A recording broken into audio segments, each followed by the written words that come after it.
and disagree with part of that point. Okay, for that reason, it's a panel. I think it's just important lost to interest. Music is not as important as it had been in the past. I have to disagree with that, because I think that you're right in saying that young people have more ways in which they're expressing themselves, but I think if you look at those methods that they're using, all of those methods incorporate music. One of the first things you would say is MySpace. You know, kids express themselves through MySpace, adults too, but everybody's got a song on their MySpace profile. Everybody's got pictures of their favorite bands on their MySpace profile. MySpace, you know, is a self-expression thing, but it's full of music. Video games are full of music. Movies today are not necessarily just about the movie, but it's about the soundtrack and the music that's going into the movie. All of these outlets that people have to express themselves are still full of music. I think the problem that we face with the younger generation, we as people in the music business, is not so much that a younger generation doesn't see the spiritual or emotional or artistic value of music, it's that they don't see a dollar value to it. It's no longer a physical thing that you can pick up and say, this is a bottle of water, it's $1. This is a record, it's $10. Here's a CD, it's 15 bucks. It's not a physical medium anymore in their minds. We have a whole generation of people who are growing up thinking music is a collection of ones and zeros, and it's on your hard drive right next to your, you know, pictures of whatever guy or girl you downloaded from the internet today.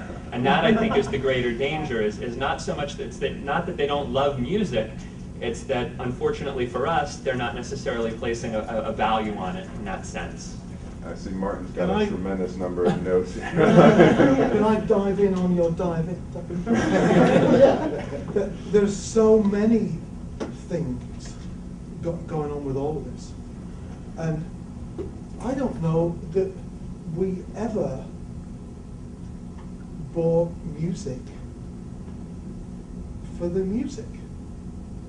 You know, I think it had to do with a reverberation of the first time you shagged somebody, or the feeling you had at that concert, or the things that this band shoved in your face that you liked, and buying the CD just happened to be the little talisman that you carry around with, you know.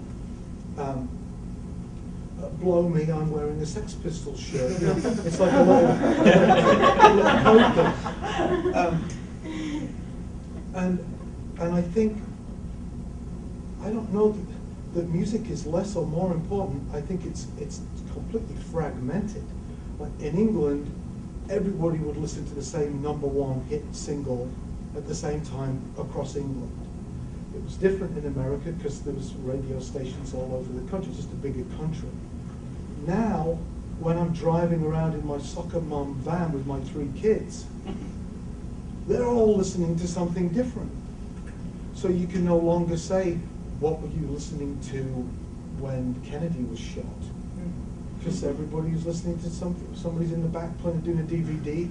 Somebody's doing their own DJ garage band thing. Somebody's listening to something else. Someone else is doing their own fucking blog, you know. And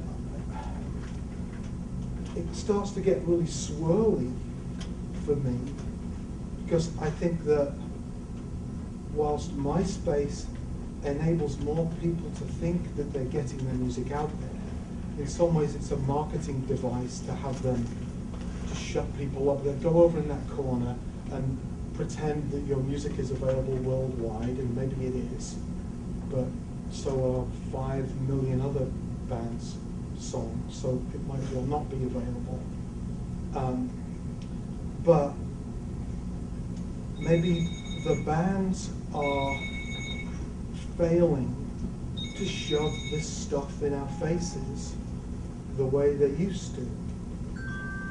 I think it's a signal-to-noise ratio issue, and that's the double-edged sword of the internet. Everybody has accessibility, which is great, but everybody has accessibility, which is bad. You made a great point when you said, here's water and here's music.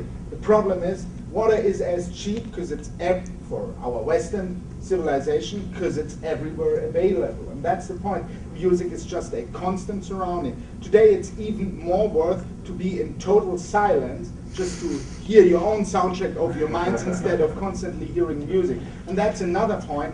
Today it is so easy to just do music and release it on the internet wherever, but at the same time, like you said, signal to noise. You have such a noise floor right now of music which is constantly surrounding you. So I pick up your point. Yeah, music, fuck, we're all up to our ears in it. I mean, I put out 500 fucking albums on my label. It's ridiculous, you know. So the value of a song is less. Of course, because there's more. But the value of a feeling that you get from a certain kind of music that has to do with the music coupled with the point in time, like, for instance, I have to admire Trent. You know, when he did "I Want to Fuck You Like an Animal,"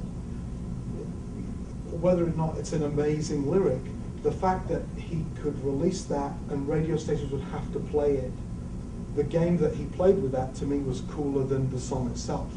Right. And so you have this coupling and a feeling, right? And that, the feeling that a song can create, that's priceless. That's why mortgage companies will underwrite a Rolling Stones thing, or you'll have that other guy who was in Blue Velvet with a mask talking to people not that much older than me about what to do with their retirement, because it's all about vibe and image and this whole collective thing. That's priceless, right? If you want, you know, right?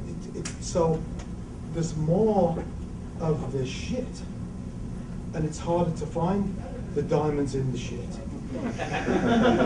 You know, but the diamonds are still the diamonds. If I can jump in real quick, a lot of what you guys are saying, it seems to me that well, when I think about what you guys are saying, one of the things that worries me a lot about the thinning out of our music, the signal to noise ratio that you're talking about, is commodification. You know, where what you're talking about is like that pure thing, that we feel in our hearts, and the rock and roll. Right, and then what we have, you know, when you talk about MySpace, which is now owned by Rupert Murdoch, who owns Fox News, you know, and like he's a big media. Everybody's like, MySpace used to be cool. It's not cool. But when you have something like that, I mean, it is a huge gateway for artists like myself, an unsigned artist with one track out there, and I got a nice little top 10 on there, which means absolutely nothing in terms of income. I didn't make a dime from it. So what we have now is we have different forms of distribution. Actually, I wanted to ask you, Andrew,